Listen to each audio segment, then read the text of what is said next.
কই ললিতাদি, তুমি তো এত বই টই পড়ে বসে আছো, এত সব জানো, কই তোমার তো আজও বিয়ে হলো না।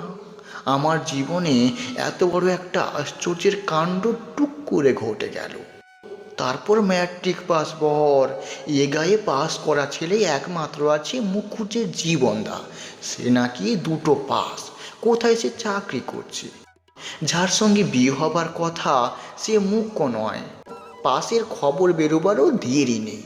বাবা বলেন সুবোধ নিশ্চয়ই পাস করবে।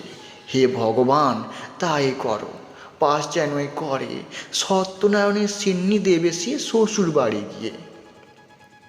নাপিত এসে বললেন, মা ঠাকুরন, ও বাড়ি থেকে দেখে এলাম, গায়ের হলুদের লগ্ন বেলা 10টার পর।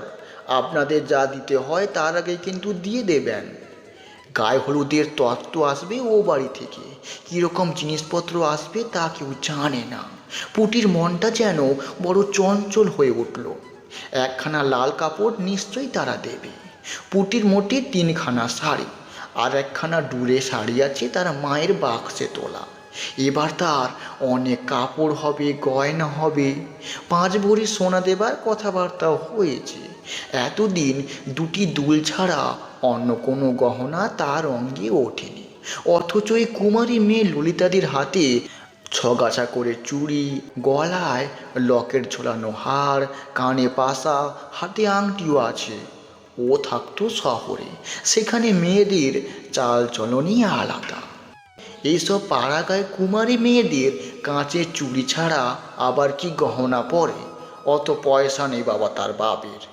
গোলায় 2টো ধান আছে এই মাত্র, নগদ পয়সা কোথায়? যা কিছু করতে হয় সেই ধান বেচেই করতে হয়। ভীষণ বৃষ্টি এসছে, সঙ্গে সঙ্গে সামান্য ঝড়। রান্নাঘরের ছাদতলায় দাঁড়িয়ে বকনা বাছুরটা ভিজছে। কচুর পাতায় জল জমে আবার গড়িয়ে গড়িয়ে পড়ছে। তাদের কিষান বিরু মুচি বলছে, ও দিদি ঠাকুরন, তা একটু তামাক দাও মোরে। বিয়ে বাড়ি তো হচ্ছে মনেই হচ্ছে না। 2-10 ছিলিম তামাক পড়বে, তবে তে বুঝবো যে নগ্ন লেগেছে বলে। পুটি বিরুকে ধমক দিয়ে বলে, যা যা, তোর আর বক্তৃতা দিতে হবে না। তামাক কোথায় পাবো? কাকিমার কাছে গিয়ে চাইগে যা। একটু বেলা হয়েছে, বাড়িতে অনেক লোক এসছে বিয়ের জন্য। বিয়ে বাড়ির মতো দেখাচ্ছে বটে। কুমোরপুরের কাকিমা, 5 ঘোড়ার মাসিমার তাদের ছেলে মেয়েও নিয়ে এসছেন। আজ বেলা 11টার সময় আরও একদল আসবে। স্টেশনে গাড়ি গিয়েছে। মেয়েরা দল বেঁধে সবাই নদীতে নাইতে গেল। কুমোরপুরের কাকিমা যাবার সময় তাকে বলে গেল, ও পুটি, বাড়ুজ্যে বাড়িতে পিঁড়ি চিত্তর করতে দিয়ে আসা হয়েছে, দেখে আসিস মা। 2টো যদি হয় তো নিয়েও আসিস। কাকিমার এই কথাটা অন্যায়, তার লজ্জা করে না।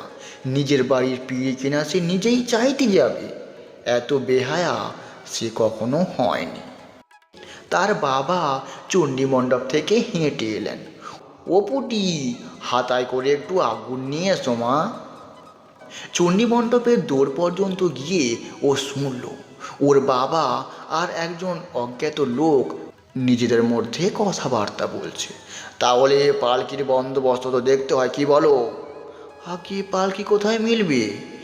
ঘোলডুবির কাহারপাড়ার নির্বাংশ পালকি বইবার মানুষ তো এই নগরের নেই রে। তবে ঘোড়ার গাড়ি নিয়ে এসো বনগা থেকে। এ কাদা জলে 10 টাকা দিলেও আসবে না, আবার রাস্তা কই? ওরা বিদেশি লোক, বর আসবার জন্য আমাদের করে দিতে হবে, বুঝলে না? আমরাই পারছি না, ওরা কোথায় করে পাবে? হিময় বসে থাকবে না, যা হিললে হয় লাগিয়ে দেবে একটা। আচ্ছা বাবু, বলদের গাড়িতে বর আনলে কেমন হয়? আরে না না, সে বড় দেখতে খারাপ হবে। সে কি না শুনছি ওরা ইংরেজি বাজনা আনছে, বড়দের গাড়ির পিছনে ইংরেজি বাজনা বাজিয়ে আসবে, তাতে যে লোক হাসবে। কেন বাবু, তাতে কি? বড়দের গাড়িতে কি আর বর যায় না? একেবারে আপনাদের বাড়ির পিছনে সেই থামবে, সেই তো ভালো।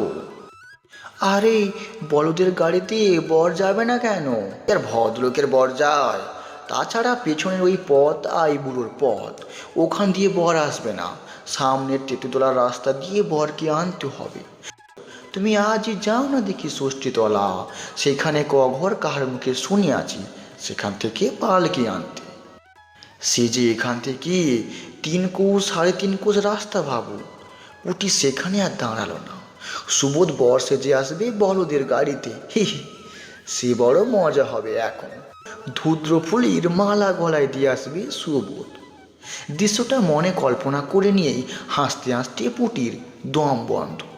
ও তিনু, তিনু রে, শোন শোন, একটা মজার কথা শোন। 3-4 বছরের খুঁড়তুতো ভাই উঠানের নিচে দিয়েই যাচ্ছে। সে মুখ উঁচু করে ওর দিকে চেয়ে বলল, কিলে দিদি, কি হলো? জানিস আমাদের বাড়ি বর আসবে। বল? ধূত্র ফুলের মালা পরে বড়দের গাড়ি চেপে ইংরেজি বাজনা বাজে। তিনিও না বুঝে হাসল। এই সময় ওদের জ্যাঠাইমা বাড়ির ছেলে মেয়েদের ডাক দিলেন, ওরে সবাই এসে কাঁঠাল খেয়ে যা। ও হিমু, পান্তা ভাত কে কে খাবে ডাক দিয়ে নিয়ে আয় না, 1 হাঁড়ি পান্তা রয়েছে, সেগুলো কাঁঠাল দিয়ে ওঠাতে হবে যে। ভাত ফেলতে পারবো না রে এই কষ্টের বাজারে। পান্তা ভাত ও কাঁঠাল পুটির অতি প্রিয় খাদ্য, কিন্তু আজ এখন তার খাবারের নাম করবার জো নেই। খিদেও পেয়েছিল। ইচ্ছে করলে সে কলসি থেকে কাঁঠাল বিচি ভাজা আর মুড়ি লুড়কি নিয়ে খেতে পারত, কিন্তু সেটা আজ তার ইচ্ছে নেই। তাতে ভগবান রাগ করবেন। আজকের দিনে সে ভগবানকে রাগাবে না। বেলাও বাড়তে লাগলো। ও বাড়িতে শাঁখ ও হলুদের শব্দ শোনা গেল। অবশ্য খুব কাছে নয় পুটির ভাবি শ্বশুর বাড়ি, তাহলেও শাঁখের শব্দ আসবার মতো দূরও নয়। ওর খুঁড়তুতো বোন শ্যামলা বলল, ওই শোন দিদি, দাদাবাবুর গায়ে হলুদ হচ্ছে। পুটি ধমক দিয়ে বলে, চুপ, মেরে ফেলে দেব। দাদাবাবু কে রে? বারে